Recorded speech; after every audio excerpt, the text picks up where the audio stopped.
The bulk of our time today is going to be spent pondering two ideas, this being the first one. So I'm just going to give you a moment to read. I will do something very Mike Olson-like and not play any music while you're reading, so just enjoy a little quiet time. Read this if you would, and then we'll unpack it.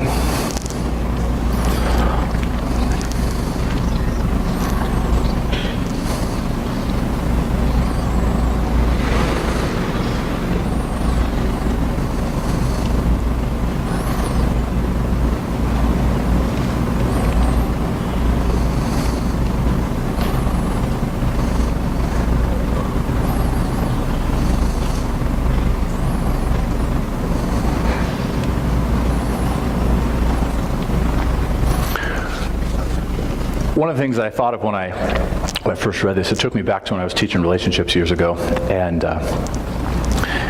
we were talking about sex, as we do in relationships, and so we were having this class discussion, and I may have shared this story before, and I apologize if I have. And so this student raised her hand and just said this line. She goes, because everybody's doing it, and she goes on, and the people around the room were going, They're all nodding along, right? So evidently I had the most sexually active classroom in Bellevue Christian history, right, at this time. And there, one kid gets this look on his face.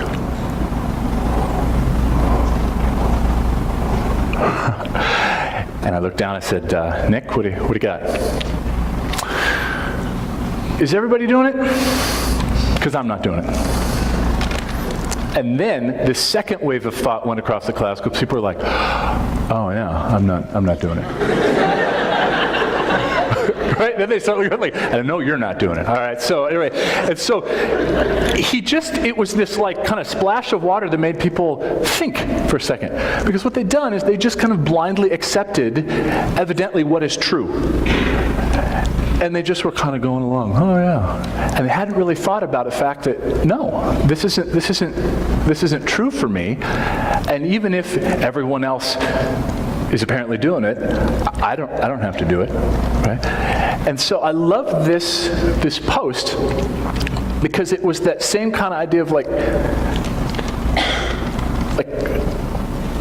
do we have to be really negative? Why not be positive? Right. So, would you please welcome the author of this post, my good friend, Mr. Daniel Young. All right. So.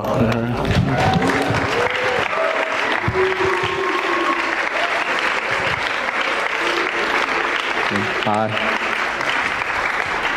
First of all, I would just like to honor you for using capital letters, punctuation, and paragraph structure, things like that, and congrats on the all caps and double, triple exclamation point. I like to mix it up. So. That is remarkable. So this is.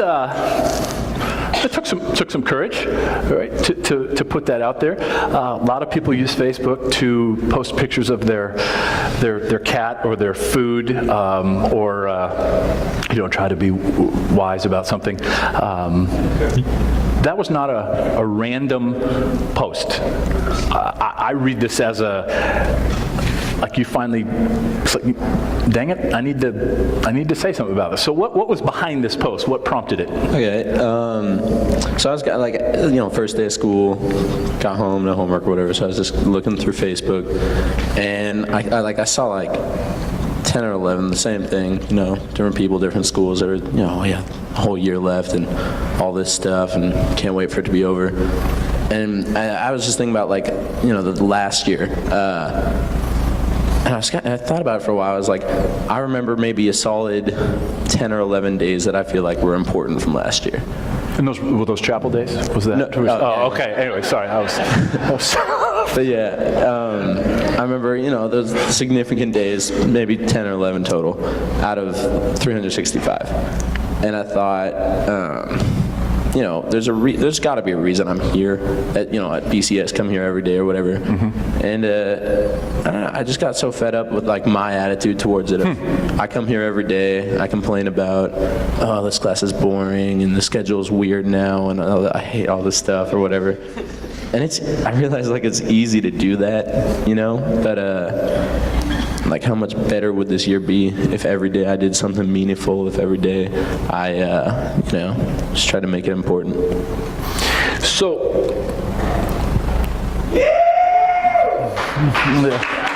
Thank you. oh, I agree. I think it addresses kind of this idea that, like, this is just what we're supposed to do. Like, I went to church camp. Every year from junior high and high school, and it seemed like the thing was always to complain about the food. The camp food sucks, right? I'm on 4, so this is great, So, but then people, like, as they're complaining about the food, are eating a lot of it, and I was like, what? Like, do we really hate the food? Because I don't hate the food, right? So, what does this look like? Because there's a part of this.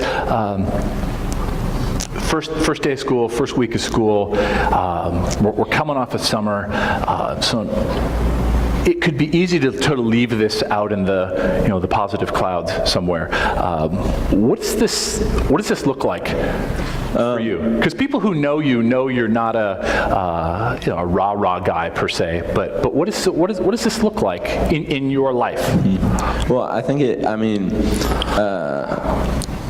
looks like the whole entire day is important. Like, I think we tend to kind of compartmentalize our day and kind of do things like, well, yeah, school, I'm here, I'll sit here or whatever, but once I get into wrestling or football or into this band or doing whatever I want to do, then that's when it's important.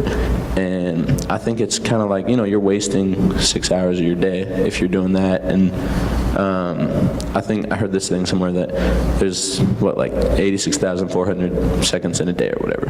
I don't know if that's right, but I was told there would be no math today in this, so I'm not gonna. Yeah, and there's no reason why every single one of them can't be some kind of opportunity. And so I was just, why waste the bulk of my day just complaining about it or doing the normal thing when I could be making every single thing count and, just doing, it's literally just doing my best in everything that I can. So have you caught yourself falling into complainer negative mode? Yeah. And then what'd you do with that? Yeah. It's kind of, there's been a couple times like that, especially like you get home, you're tired, or you're at school and you're tired, or you're just tired. And do you sleep, Daniel, at all? Or is that... Sometimes. Okay. But yeah, no, and it's easy to just be like, geez, this teacher's so boring. My parents are so boring. Everybody's boring. It's easy to just be like, negative about everything and stuff. Yeah. And so there's been a couple times where I've started to be like that. I'll be at home and parents are like, hey, can you clean your room? And I just make the world out of it for some reason. Just, no. And so, I don't know, I've started to think more, like I just take a step back and be like, okay, what would greatness look like in this situation? And it might not always be some ridiculous, like, I saved your life and crazy thing, but it might be just like, I'll do the dishes tonight, or I'm going to pay attention this whole class, I won't pull out my phone and start playing Subway Surfer or something like that. And so that's something that I'm still working on it, and I think everyone is, but it's, yeah. So what would you say to the cynic or the skeptic, which just says, yeah, right? Like I remember my wife and I we've been married less than a year, and we were with some people, and this gal says, how long have you guys been married? And I'm just gonna say 8 months. It was something like that, and she just goes, yeah, just wait, you've been married 5 years. Jenny and I looked at each other like, I'll still love you in 5 years. Like, I don't know what to do with that, and I don't know how to talk to this person anymore. So, because there was this, obviously their marriage was not sweet, and it was just sort of like, well, this is just inevitable. So, enjoy it now. So what do you do to the skeptic which just says, hey, that's great, but not going to happen? Well, I think first of all, I understand where you're coming from. It is what it is. I'm here. I have to be here, so I'll just keep my head down and do whatever. But I've been thinking about it. It's easy for us. It's easy for culture to say it is what it is. But I've been thinking about it, and what Christ would say. And I think Jesus would say, it is what you make it. And so that's, this school day or whatever, I could just keep my head down. I could just be like, all right, I'm just going to get through my classes. I'll do whatever, the least amount of homework I can to pass a class and get okay grades. Or I could say, it is what I make it. It is, I can make this an opportunity to be great. I can make this an opportunity to reach people. So that's just the choice. And I would tell you, the biggest regret that I have from high school, it's just that for me it was 3 years, 10, 11, 12. I didn't do anything. I didn't get in trouble. I got decent grades. I was good at sports, blah, blah, blah. I didn't do anything. I didn't leave the school better than I found it. I didn't push myself. So I left it just sort of like, well, that was that. Yeah. And there was no impact there. So this is a lot about leadership.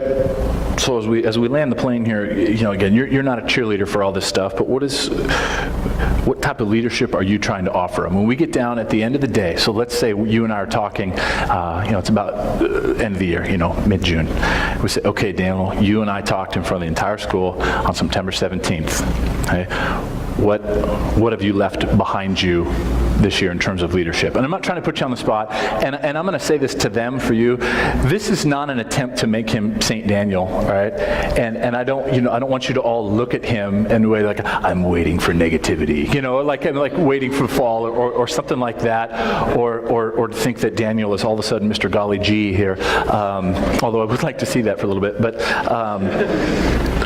what do you hope to leave behind you this year, whether it's classroom, sports, social, peers? You listed great stuff here. I love the idea of 208 chances to reach out to new people. That's powerful. Or 208 chances to be around the people we love. I'm hearing a lot of gratitude, humility, and just make the most of the moment.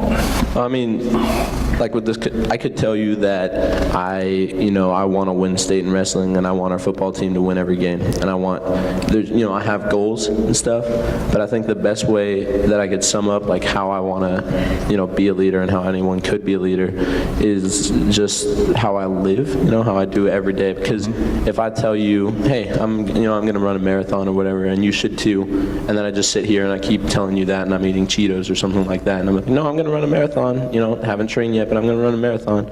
I keep talking about it, and I'm trying to get you to run one too. You're not going to want to run a marathon with this guy who's just talking, And but if I'm running around and training with you, even if I start in a place that's just, I'm like 400 pounds overweight and I can't even walk. Like Cheetos might be a part of that. But yeah. But like, it doesn't matter where you're coming from. I think as soon as you start saying, I'm gonna do the work with you,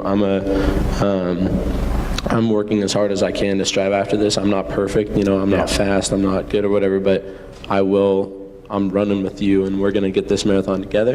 And I think that's how you lead. And so that's what I would say is just, I'm with everybody else on this, and I want to see this school succeed and change. And so I think we can. Amen. I love it. Thank you, brother.